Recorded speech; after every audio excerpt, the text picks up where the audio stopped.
When I was 6, my parents divorced, and everything in my life changed. With joint custody arrangements in place, I alternated between their homes. Both moved on quickly, starting new families. My mother married a man named Robert when I was 9. Robert already had a daughter, Kira, who was 2 years older than me. My dad, on the other hand, met and married Lyla. Their relationship felt like a breath of fresh air in my life. I was 8 when Dad proposed to her, and they married by the time I was 12. From the beginning, Lyla was everything I could have asked for in a parent. She wasn't just a stepmother, she was a true mom.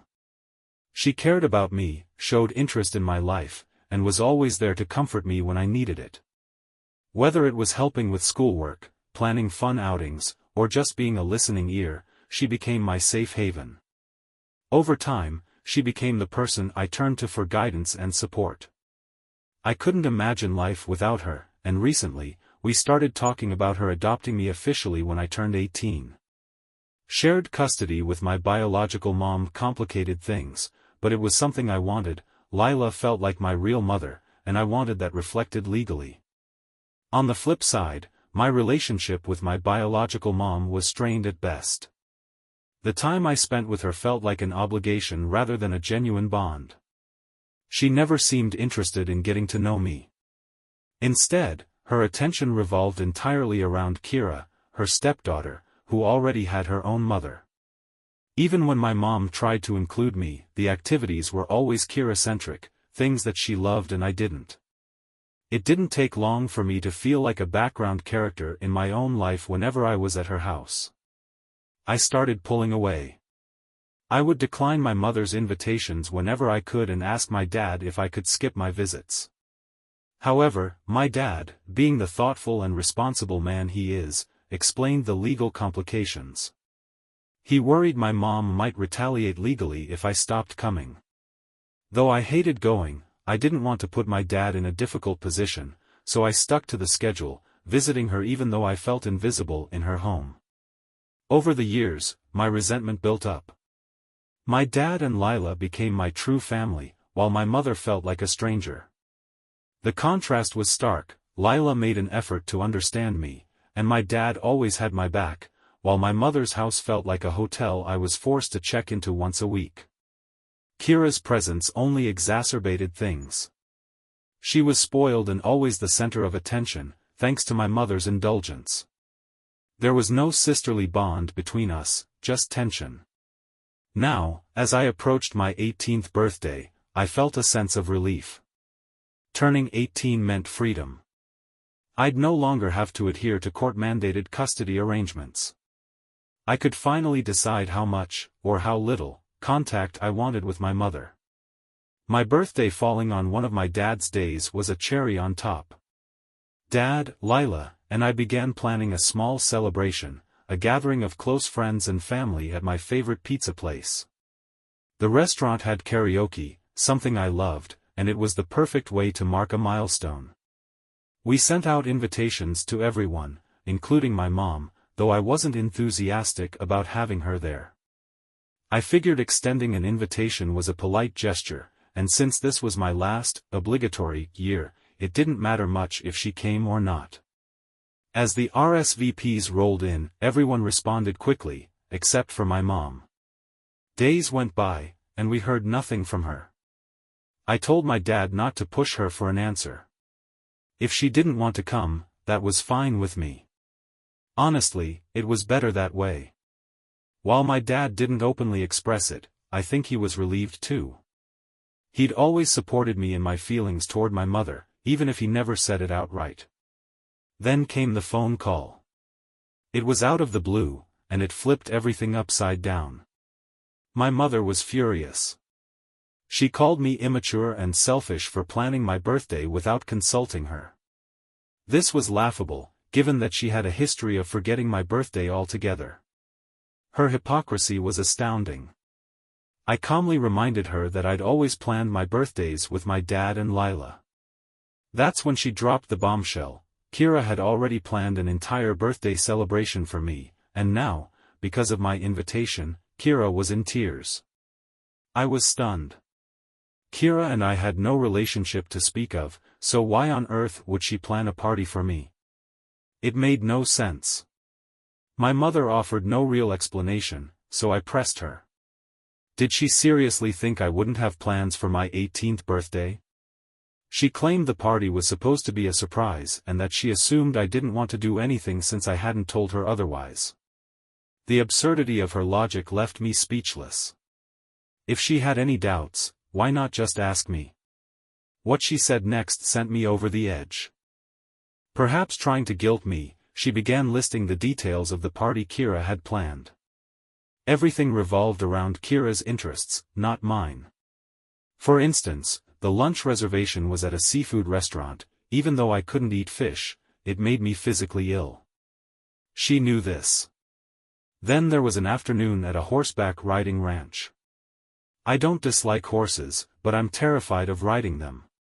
The final plan was a backyard barbecue at my mom's house, a place I had no interest in spending more time than necessary.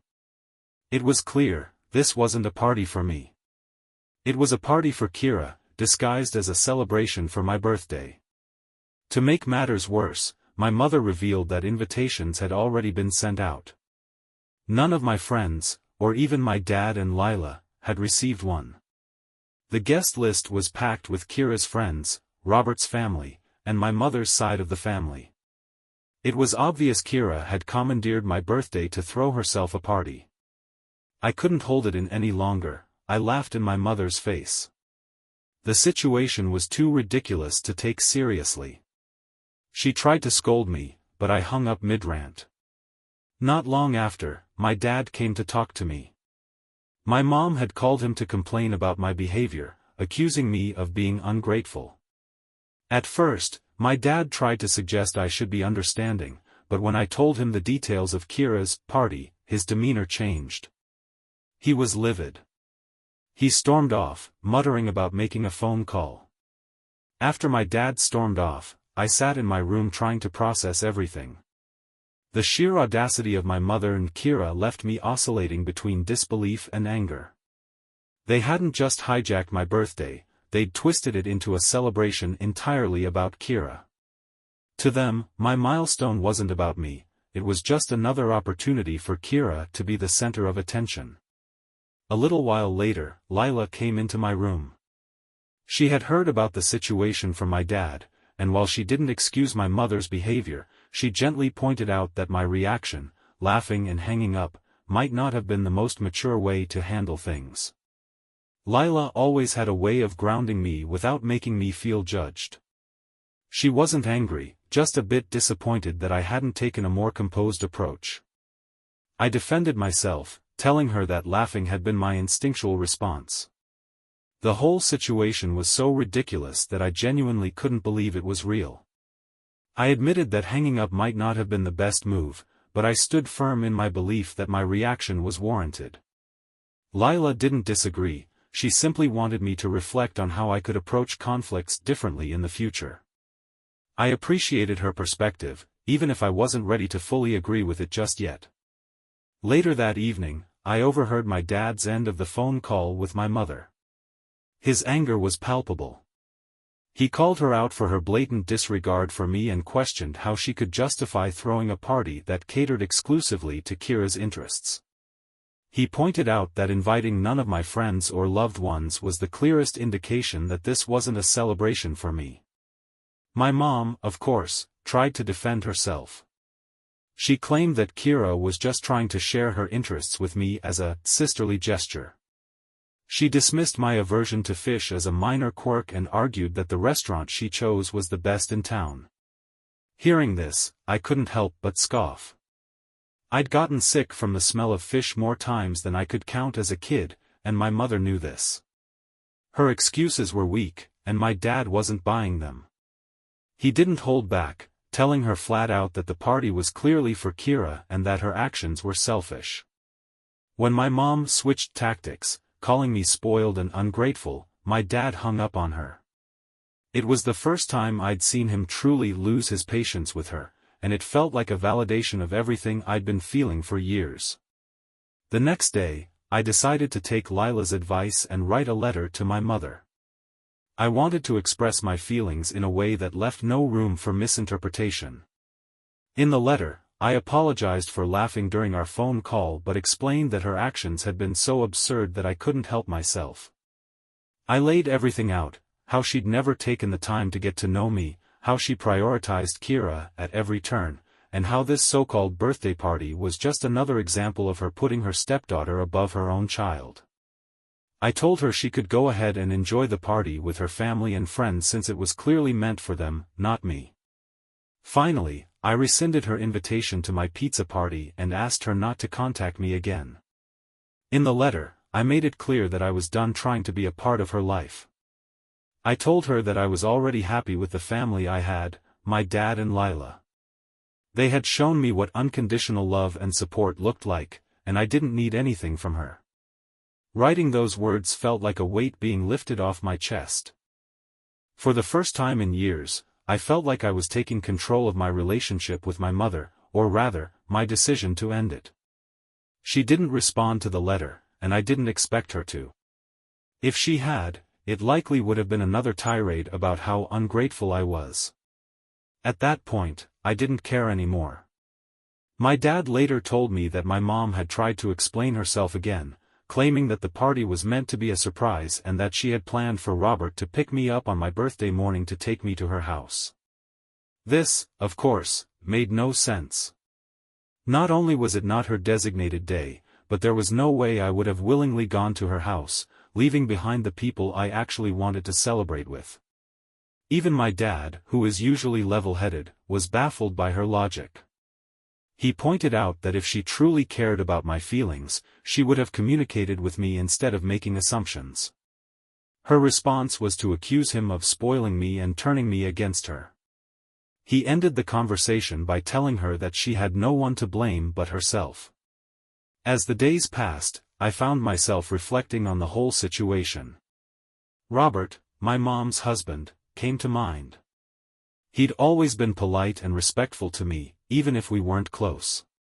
When I stayed at their house, he went out of his way to make me feel welcome, even giving up his study to create a space for me.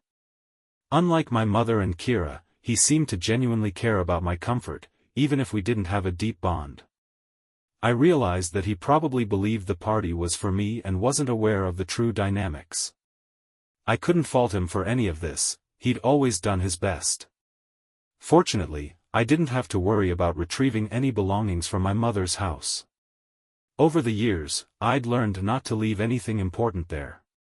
Kira's friends and my mother's family were frequent visitors, and I never felt comfortable leaving my possessions in a place where strangers might have access to them.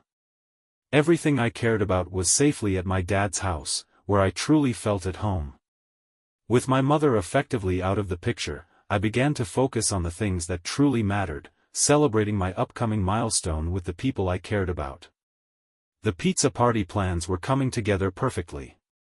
Lyla, being her organized and thoughtful self, had arranged for decorations, a custom cake, and even a playlist of my favorite songs for the karaoke machine. My dad was equally involved, handling the logistics and making sure everything was exactly how I wanted it. The support from my dad and Lyla during this time only reinforced how lucky I was to have them. While my biological mother's neglect had been a consistent source of pain, it had also shown me how meaningful genuine love and care could be when it was freely given. Every time I looked at Lyla, I saw the mom I'd always wished for, someone who chose to love me without conditions or expectations. A few days before the party, my dad pulled me aside to talk. He wanted to make sure I was feeling okay about everything with my mom. He wasn't one to sugarcoat things, but his concern was evident. I reassured him that I didn't feel any lingering guilt or sadness. Writing the letter had been cathartic, and I felt at peace with my decision to cut ties with her. I'm just excited to spend my birthday with the people who actually care about me, I told him.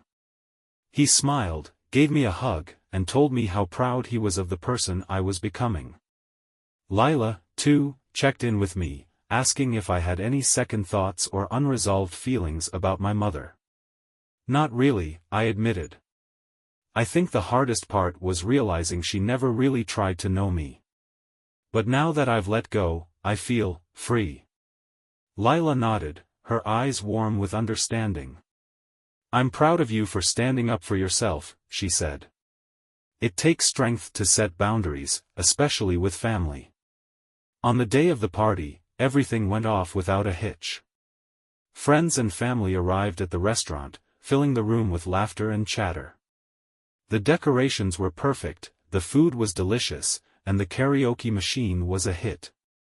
My dad gave a heartfelt toast, talking about how proud he was of the person I'd become and how much joy I'd brought into his and Lila's lives. I glanced at Lyla during his speech, and the tears in her eyes said everything. She wasn't just a stepmother, she was my mom, through and through. Later that evening, while Lyla and I were cleaning up after the party, she brought up the adoption again. You know, she said, if you're still serious about me adopting you, we could start looking into it after your birthday. My heart swelled at the thought. I'd love that, I said. You've been my mom for years, it just feels right to make it official. The days following my birthday were peaceful. For the first time in years, I didn't feel the looming presence of my mother's expectations or criticisms. She didn't try to contact me, and I hoped it would stay that way. If she ever did reach out, I knew where I stood, I wouldn't let her guilt or manipulate me into reopening a door I'd firmly closed. In the meantime, I focused on my future. I started looking into the legal process of adoption with Lyla, and we scheduled a meeting with a lawyer to discuss the necessary steps. It was exciting to think about the day when she would officially be my mother, not just in practice but in name as well. My dad was equally enthusiastic, saying he couldn't wait to make it official. Reflecting on everything that had happened, I realized how much I'd grown. The situation with my mother had been painful and frustrating, but it had also taught me valuable lessons about setting boundaries and prioritizing the relationships that truly mattered. I was no longer the little girl who felt ignored and invisible. I was someone who could stand up for herself, someone who had built a life filled with love and support. As for my mother, I wished her well from a distance.